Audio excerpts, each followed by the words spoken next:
President is now inspecting the battery storage facilities.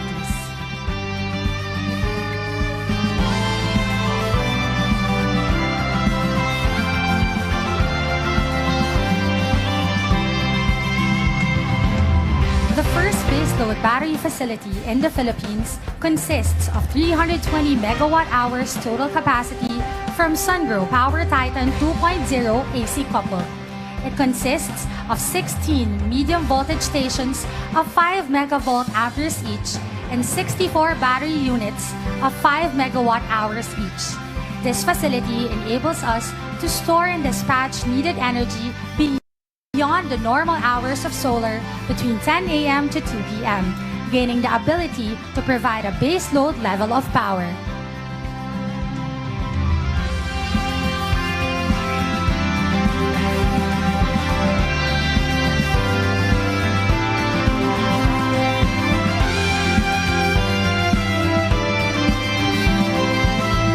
Electricity is delivered through the 69 kilovolt Lombangan substation and switchyard with transformer from Guangzhou, Guangzhou, a high voltage equipment from Chint and Arteche, and a 69 kilovolt collector switch substation.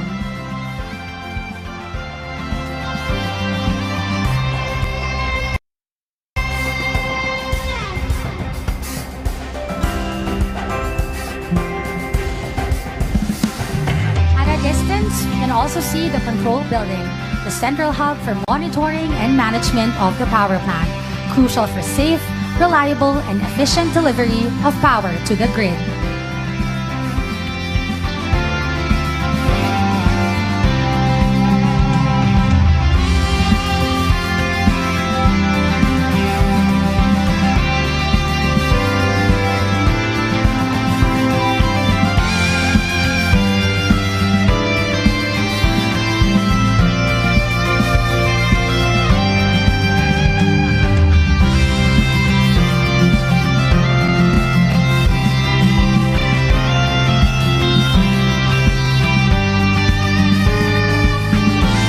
Once again, ladies and gentlemen, the President of the Republic of the Philippines, His Excellency Ferdinand R. Marcos Jr.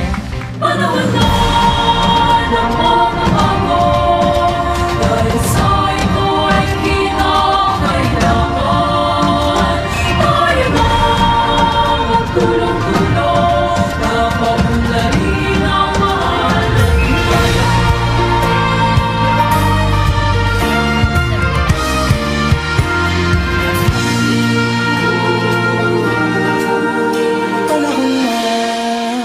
Pagbabago, dahil sa ito ay kinakailangan. We may now be seated.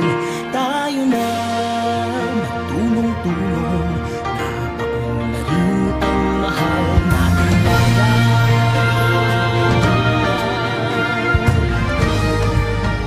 Good morning. We are gathered here for the ceremonial energization of the Citicore Solar Batangas 1 solar plants covering Lombangan and Luntal here in the municipality of Tuy, Batangas. To deliver his welcome remarks, may we invite the chairman of Citicore Renewables, Mr. Edgar B. Saavedra.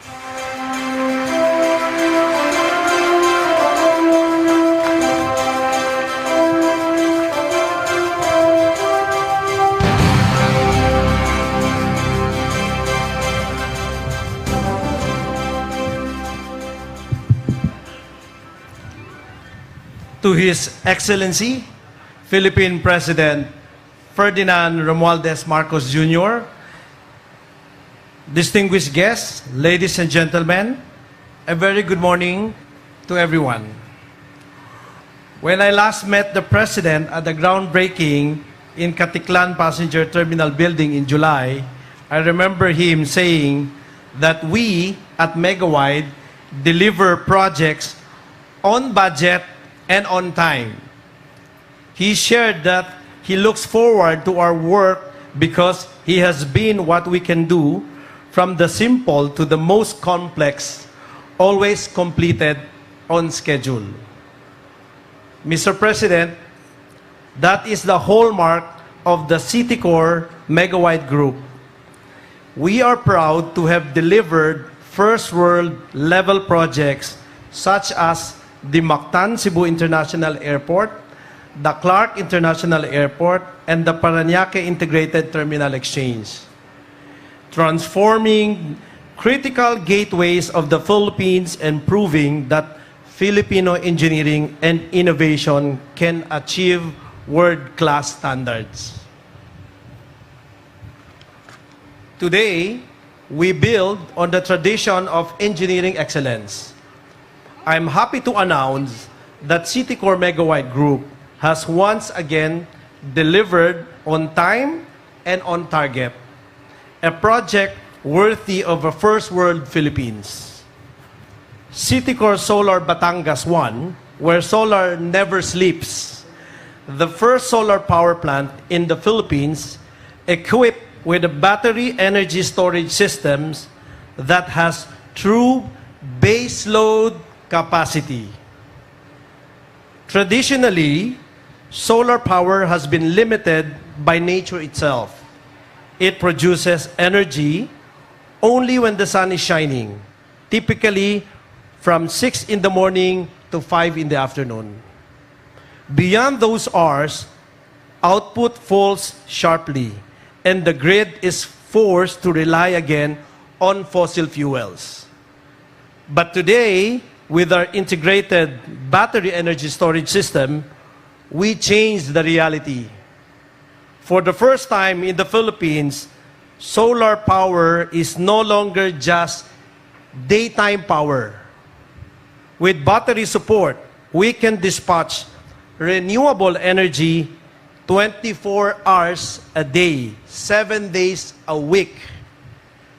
This milestone is not just for Citicore Renewable Energy Corporation, but for the entire country.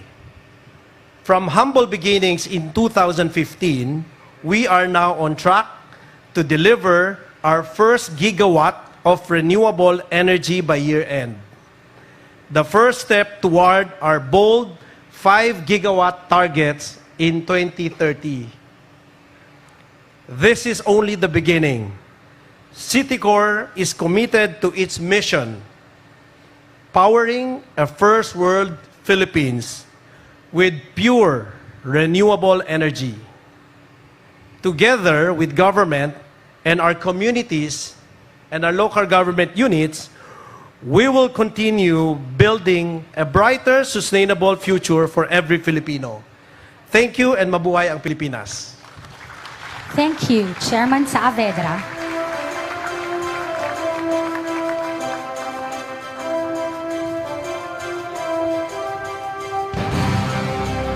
May we now invite the President side stage to lead the ceremonial energization of Lumbangan and Luntal, Batangas 1 sites, together with Energy Secretary Sharon Garin and Citicore Renewables Chairman Edgar Saavedra. Today's event marks a significant milestone in the energy landscape, not only for Citicore, but for the entire Philippines.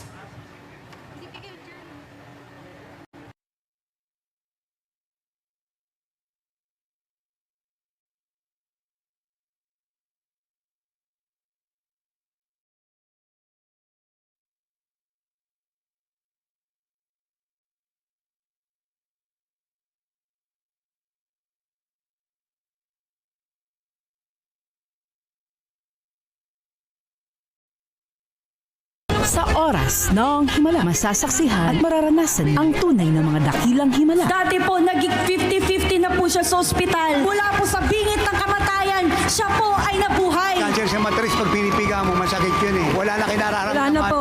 Ay ngayon po, magaling na po ako ngayon. Nakakalakad na ako. Yan lang po nakakapagpagaling sa akin dito. Wala na pong iba. Pinangungunahan ng Lingkod ng Diyos, Apostol Renato D. Carin. Pilipinas! Si Cristo ay tagapagligtas ninyo at dakila niyong Mapapanood na sa Bagong Timeslot, Lunes hanggang Biyernes, alas 10 hanggang alas 11 ng gabi, dito sa PTV Channel 4.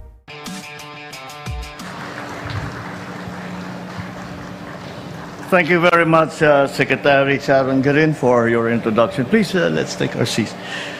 The Indonesian Ambassador to the Philippines, His Excellency Agus Wijojo, and the esteemed members of the Diplomatic Corps, Batangas 1st District Representative Leandro Leviste, Provincial Vice Governor of Batangas, Hermilando Inco Dodo Mandanas, the Municipality of Tui, Mayor Jose Jeserel Cerrado, Chairman of Citicore Renewables Edgar Saavedra, who spent his time showing off about all of their successes. Pero may karapatan, may K. Talagang ginawa nila yung mga sinasabi niya. Citicore Renewables President, CEO Oliver Tan, and all of the Citicore employees and officials. Tama yan, palakpakan ninyo sarili ninyo. Malaking bagay itong nagawa ninyo rito. It is a very, very important step. My fellow workers in government, ladies and gentlemen, a good day to everyone. As a former governor, I was one of those who believed in the promise of renewable energy. At the same time, I also saw how some clean energy technologies had begun to compete with agriculture for limited land, which threatened global food security. Many people may not know, but in my time as governor of Ilocos Norte, we put up the first commercial wind farm in Southeast Asia. Ganun ang aking paniniwala sa renewables. We have now moved more to the solar simply because the technology has improved. It is a little more affordable, and especially with the development of the battery technology, one of the weaknesses always seen about renewable, and then for renewable, I include solar, wind, even wave energy collection, all of these other renewables. Laging nagiging problema, paano yung baseload? Ano yung baseload? Baseload is essentially for the industries who run their factories at night because it is the cheapest rate. Ngayon, pag walang araw at gabi, walang balik na tayo, kagaya na inaipaliwanag, we go back to fossil fuel. With the advent of actual, reliable, and viable energy battery technology, we can now get around that problem. We can now get around that weakness of renewable energy because the battery technologies will be able to collect power and to continue to provide that power even when there is no sun, even when mahina, maulap, halimbawa, umuulan o may bagyo, nandiyan naman yung mga baterya kahit papano makakapagbigay pa rin ng kuryente para sa taong bayan. Today, we just witnessed the energization of the first hybrid agro-solar and battery storage system in the country that will bring hope for a safer and cleaner future while at the same time helping secure our food supply. Another new feature of this project is the fact that they use the same land to grow crops, to grow vegetables, to grow agricultural products, so that the land is categorized as agro-energy, which is a new category altogether. So, Secretary Sharon, we have to work hard for the government to catch up. This is what the government has to catch up to the technology that our private sector partners are providing. Dito sa Batangas, pinapakita natin sa buong mundo na ang solar power ang daang tungo sa isang pangmatagalan at malinis na paraan ng pagbibigay liwanag sa ating mga tahanan at industriya. The Lumbangan and Nuntal power projects of Citicore Solar Batangas 1 gives us up to 197 megawatts of renewable energy, reinforced by a 320 megawatt-hour battery storage system. Ibig sabihin, makakapaghatid ito ng kuryente sa hanggang 158,000 kabahayan.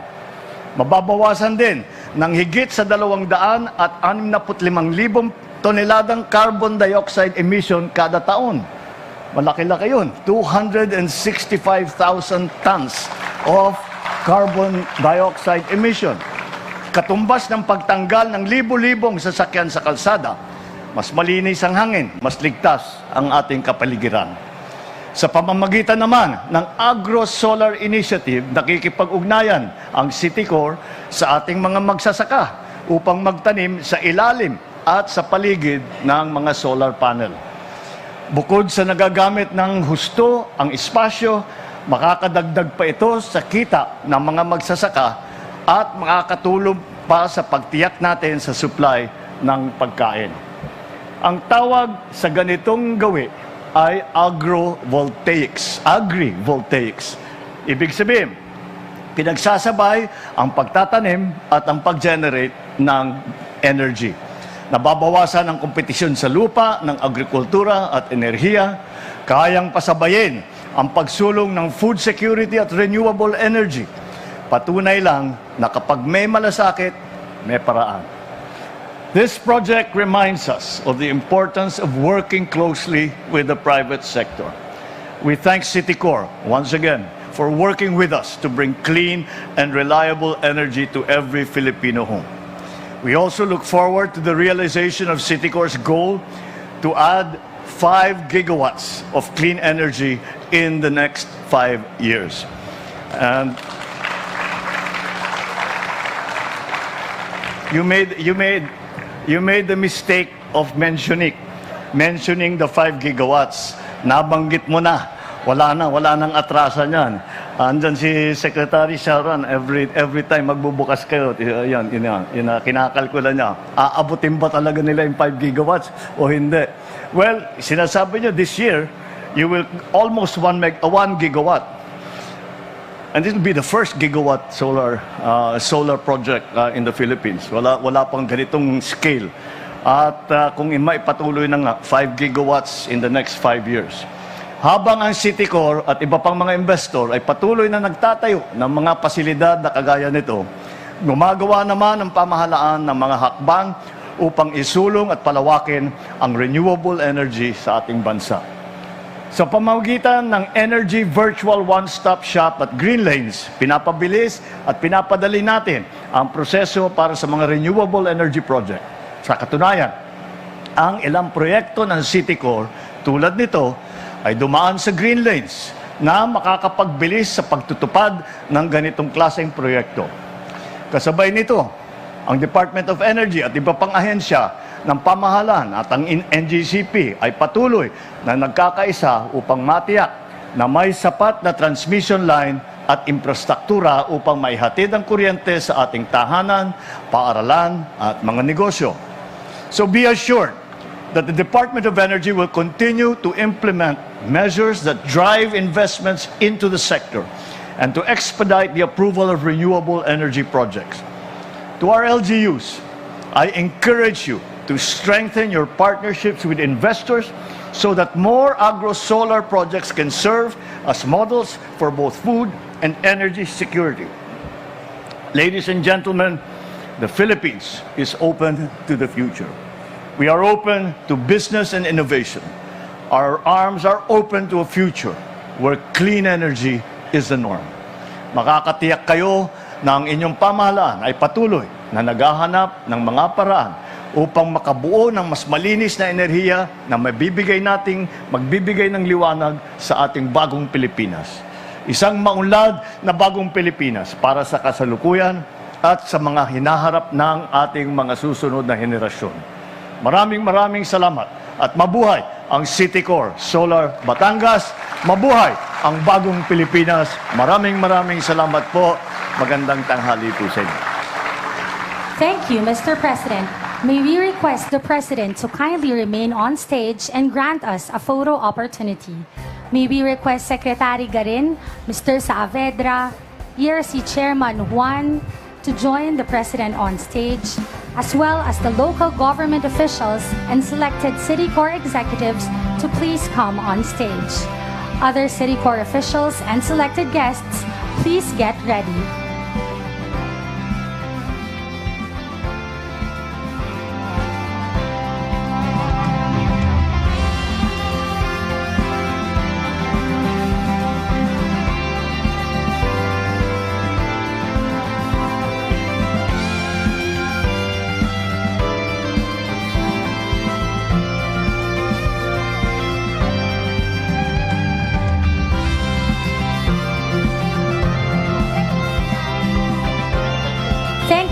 please exit to your right. Next, may we call on other Citicore officials and selected guests to please proceed on stage.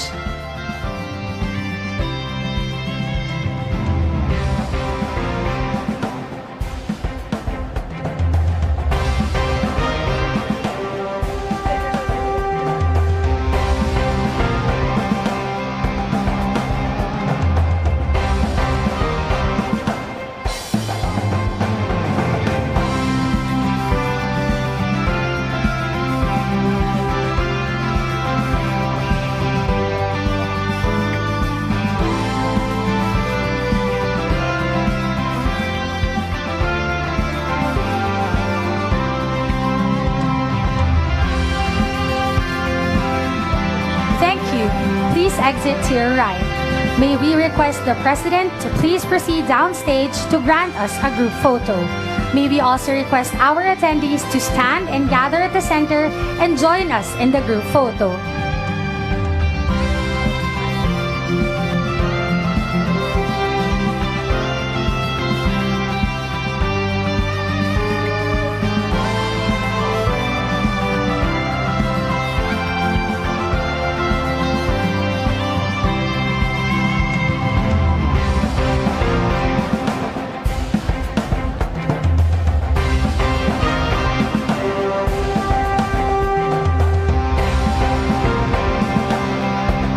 At the count of 3, ready? 1, 2, 3.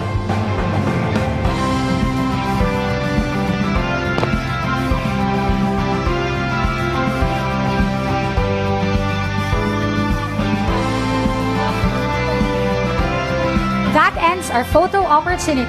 Thank you, Mr. President. And happy birthday! Happy birthday to you. Happy birthday to you. Happy birthday, happy birthday. Happy birthday to you.